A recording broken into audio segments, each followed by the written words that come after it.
Hello everyone. आज के class में हम लोग मेटल्स एंड नॉन मेटल्स का पार्ट थर्ड देखेंगे।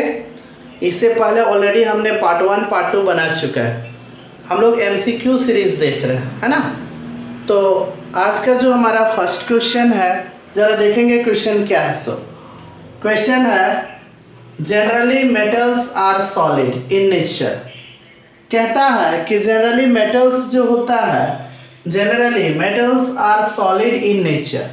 मेटल्स जो होता है सॉलिड होता है। Which one of the following metals is found in liquid state.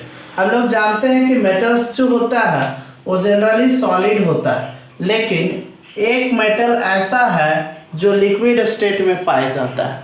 आपको बताना है कि कौन सा है। Sodium, iron, aluminium, mercury. तो सबको पता है मरकरी मेटल है और किस फॉर्म में पाया जाता है, लिक्विड के फॉर्म में। ठीक है। टोटल अगर 118 एलिमेंट्स है, उस 118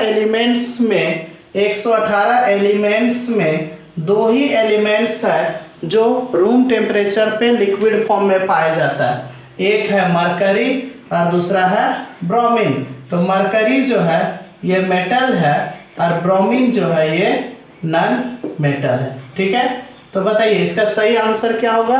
तो इसका सही आंसर डी होगा। ठीक है।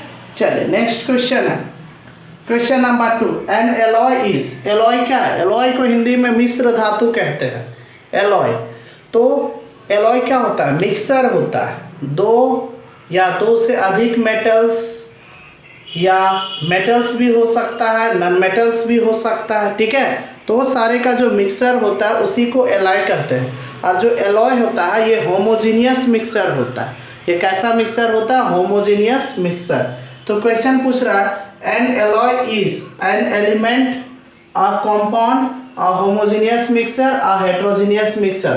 तो इसका सही आंसर सी होगा। एलॉय क्या होता है? एलॉय जो होता है होमोजीनियस मिक्सर होता है। ठीक है। चलिए नेक्स्ट क्वेश्चन,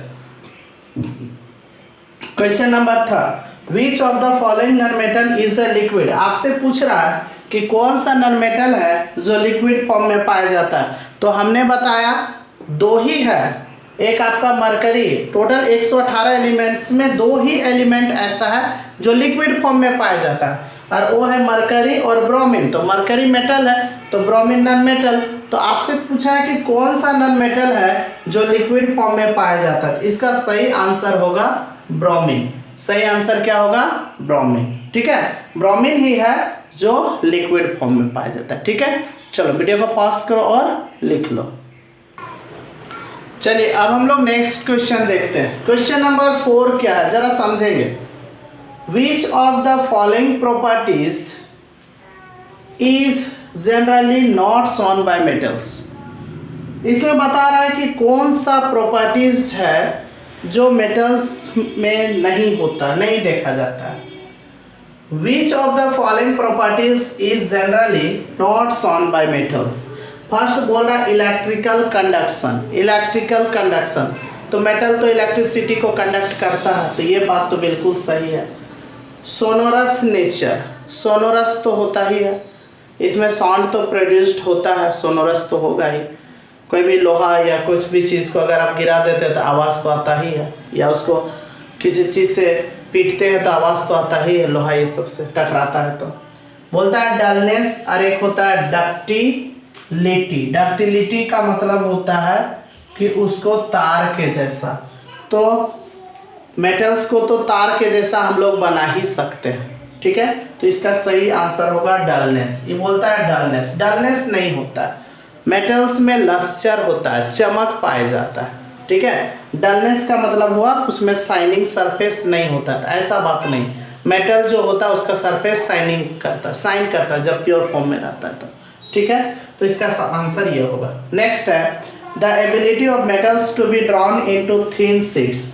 अगर कोई मेटल है उसको पतला चादर के रूप में अगर आप उसको बना देते हो, थिन शीट्स बना देते हो, पतला कर देते हो मेटल को पीट पीट के, तो उस प्रॉपर्टीज को क्या बोला जाता है? उस एबिलिटी को क्या? Ductility, malleability, sonorosity, conductivity. ये तो सब लोग को पता है कि इसको मेलेबिलिटी बोला जाता है। मेलेबल। मेलेबल का मतलब होता है कि आप उसको मेटल्स को किसी भी चीज़ से हथौड़े थोड़े से पीट पीट के उसको पतला चादर के जैसा बना सकते हैं। ठीक है, तो ये क्या होगा, इसका मेलेबिलिटी होगा। ठीक है, चलो वीडियो को पॉज करो और लिख लो। चलिए नेक्स्ट क्वेश्चन देखते हैं। नेक्स्ट क्वेश्चन क्या है, galvanization is a method, galvanisation is a method of protecting iron from rusting. हम लोग देखते हैं कि आयरन में बहुत ज़्यादा रस्ट आ जाता है, बहुत ज़्यादा जंग लग जाता है। जब आप आयरन को खुले जगह पे छोड़ दीजिए, देखिए 1-2 दिन में तुरंत जंग लग जाता है। जहाँ उसमें मॉइस्चर आया, जहाँ उसमें एयर आया, एयर के कांटेक्ट में जहाँ आया मॉइस्चर आएगा, मतलब वो रस्ट लगना ही लगना है। तो आए दिन हम लोग देखते हैं कि रस्ट से कितना सारा हम लोग को जो आयरन हो रहा है, आयरन है कितना ज़्यादा बर्बाद हो रहा है ना। तो उसको बचाने के लिए बहुत सारा टेक्निक अप्लाई किया जाता है, उसमें एक गैल्वेनाइजेशन भी एक टेक्निक है। तो गैल्वेनाइजेशन में क्या किया जाता है कि मेटल के ऊपर में जिंक का लेयर चढ़ा दिया जाता है। जैसे आयरन ले लीजिए, लोहा ले लीजिए और उसके ऊपर में जिंक का लेयर चढ़ा दीजिए, जिंक मेटल का लेयर चढ़ा दीजिए, तो उसी को गैल्वेनाइजेशन बोला जाता है। ठीक है, तो यहाँ पे क्वेश्चन पूछ रहा है galvanization is a method of protecting iron from rusting by coating with a thin layer of. अब उसमें किसका लेयर चढ़ाया जाता है, क्रोमियम का, कॉपर का, जिंक का या टिन का। तो याद रखेंगे जब भी गैल्वेनाइजेशन होता है तो उसमें जिंक का लेयर चढ़ाया जाता है। क्या चीज का, जिंक का। जिंक का लेयर जब चढ़ाते हैं तो उस प्रोसेस को ही गैल्वेनाइजेशन कहते हैं। ठीक है, चलो next, Which among the following alloys contain mercury as one of its constituents? आपको बताना है which among the following alloys contain mercury, मतलब बताना है कि कौन सा एलॉय है जिसमें मरकरी होता है।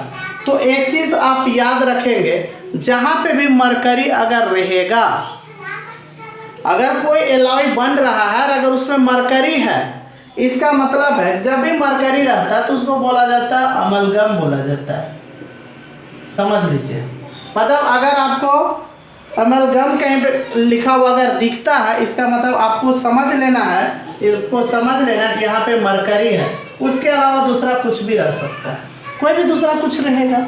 मतलब अगर मरकरी है, मरकरी अगर है, इसका मतलब आपको समझ लेना को अमलगम होगा। तो ऑप्शन में क्या है, स्टेनलेस स्टील है, जर्मन सिल्वर है, सोल्डर है, जिंक अमलगम। तो सही आंसर क्या होगा, जिंक अमलगम होगा। ठीक है, चलो वीडियो को पॉज करो और लिख लो। चलिए ये क्वेश्चन नंबर 8 है। क्वेश्चन नंबर 8 क्या है, एन एलिमेंट एक्स। अब इस क्वेश्चन में क्या दिया हुआ है, एक एलिमेंट है एक्स। देखिए क्या बोल रहा है, an element x is soft. अब जरा कुछ हिंट्स दिया, इसको पकड़िए क्या क्या बोलता है। An element x is soft, मतलब जो एलिमेंट है वो सॉफ्ट है। पहली बात, एलिमेंट जो है वो कैसा है, सॉफ्ट है। And can be cut with a knife, मतलब इतना सॉफ्ट है कि उसको चाकू से भी काट सकते हैं। देखिए, और इसके बारे में हम बताए थे कि कौन सा लिथियम, सोडियम, पोटेशियम, ये सब एलिमेंट इतना सॉफ्ट होता है कि इसको चाकू से भी काटा जा सकता है। ठीक है, an element x is soft and can be cut with a knife, मतलब इसको चाकू से काट सकते हैं। फिर बोलता है दिस इज वेरी रिएक्टिव, ये बहुत ज़्यादा रिएक्टिव होता है। इतना रिएक्टिव होता है कि इसको ओपन जगह पे नहीं रख सकते हैं। तो इसको रखने के लिए क्या चाहिए, इसको केरोसिन ऑयल में डुबा के रखा जाता है। और कुछ बोल रहा है, इट रिएक्ट्स वाइगरसली विथ वाटर, मतलब ये पानी में भी बहुत तेजी से रिएक्ट करता है। सोडियम को पानी में डाल दीजिए, बहुत तेजी से रिएक्ट करता है। तो आपसे पूछा identify the element from the following, तो कौन सा ऑप्शन होगा, तो मैग्नीशियम है, सोडियम है, सल्फर है। ठीक है, मैग्नीशियम, सोडियम, सल्फर, यहाँ पे कुछ दूसरा चीज लिख देते हैं, मान लो एल्युमिनियम है। ठीक है, तो आपको बताना है कि आंसर सही क्या होगा। तो इसका सही जवाब होगा सोडियम। ठीक है, सबसे ज़्यादा अगर यहाँ पे हम इस क्वेश्चन के अकॉर्डिंग में चलें तो हमारे पास ऑप्शन जो है वो सोडियम ही आएगा, क्योंकि सोडियम ही ऐसा है जो सॉफ्ट भी होता है, उसको चाकू से काट भी सकते हैं, वेरी रिएक्टिव होता है एयर में भी और वाटर में भी। ठीक है, चलो तो इसका आंसर क्या होगा, सोडियम होगा। ठीक है, चलो वीडियो को पॉज करो और लिख लो। ठीक, और इस तरह का और भी अगर एमसीक्यू अगर देखना है तो ये जो चैनल है इसको एक बार सब्सक्राइब कर ले। ठीक है, और हो सके तो इस वीडियो को अपने दोस्तों के बीच में भी शेयर करें, जितना ज़्यादा से ज़्यादा हो सके अपने दोस्तों के बीच में वीडियो को शेयर करें। ठीक है, बहुत जल्दी मिलेंगे नेक्स्ट वीडियो में, तब तक के लिए जय हिंद जय भारत।